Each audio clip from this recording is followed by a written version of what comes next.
Programmet presenteras av Sydafrikaresor. Ja, Uppkorkat är i Kapstaden. Vi sitter här med Howard Booysen, en av de nya unga vinmakarna som har gjort ett namn för sig. Han håller på med Cinsault och Riesling. Låter lite ovanligt när man tänker Sydafrika, men så är han också sommelier på stjärnrestaurangen Aubergines.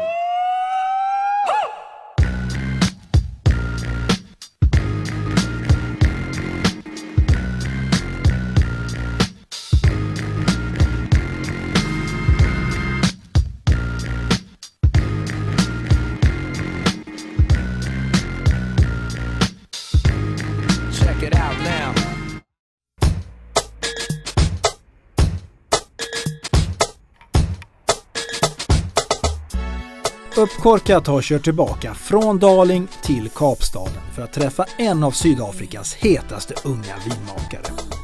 Han har inga egna vingårdar, han hyr ett vineri och hans dagjobb är som sommelier på en av Kapstadens allra bästa restauranger, Aubergines.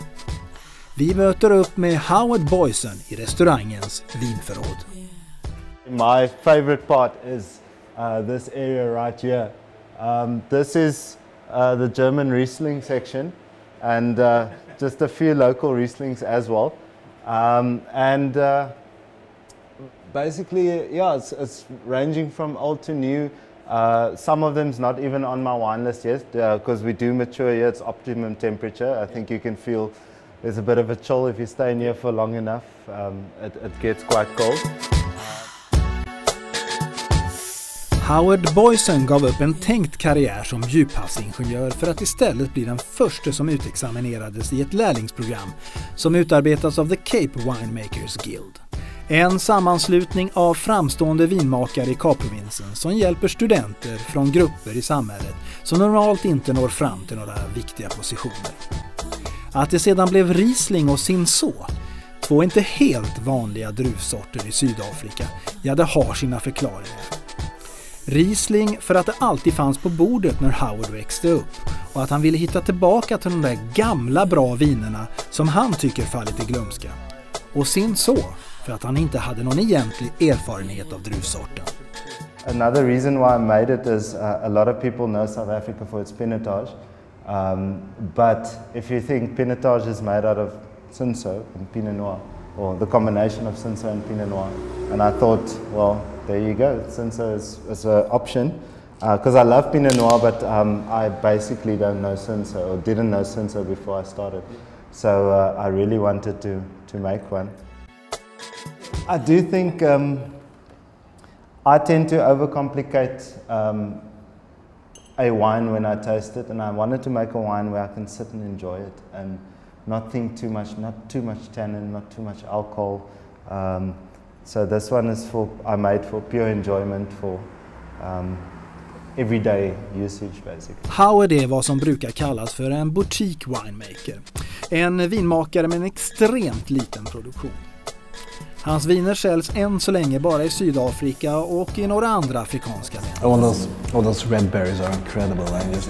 Och än så länge kan han inte leva på sitt vin. Och det har verkligen sina sidor att ha två jobb. I'm not usually very specific except for this Riesling, where I get the fruit from, because it changes and it will change depending on the climate and demand and etc. But I buy the fruit in, I try and nurse the vines till it gets to the cellar, and then once I bring it in, I make it as far as possible. Obviously, up till a certain point in the day, then I have to step out and go to the restaurant in the evenings.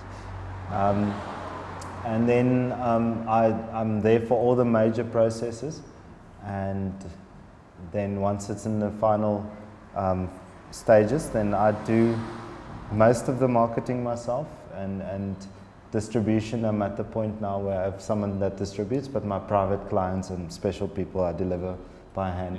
So I'm very involved from basically grape to till it reaches the customer's hands. And yeah, so far that is the only way I can see that it could work. Men vad är då grejen med hans Riesling? Och vad smakar den?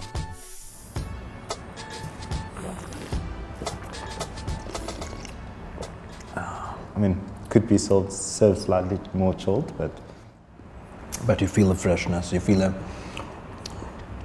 those fantastic green fruits and a bit of lime and citrus and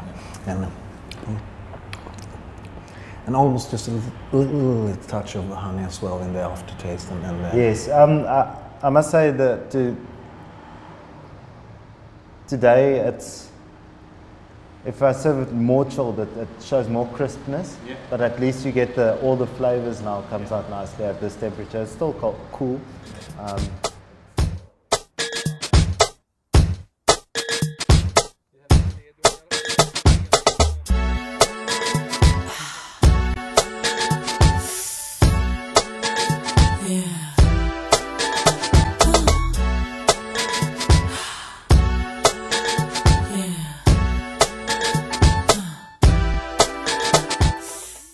Programmet presenteras av Sydafrikaresor.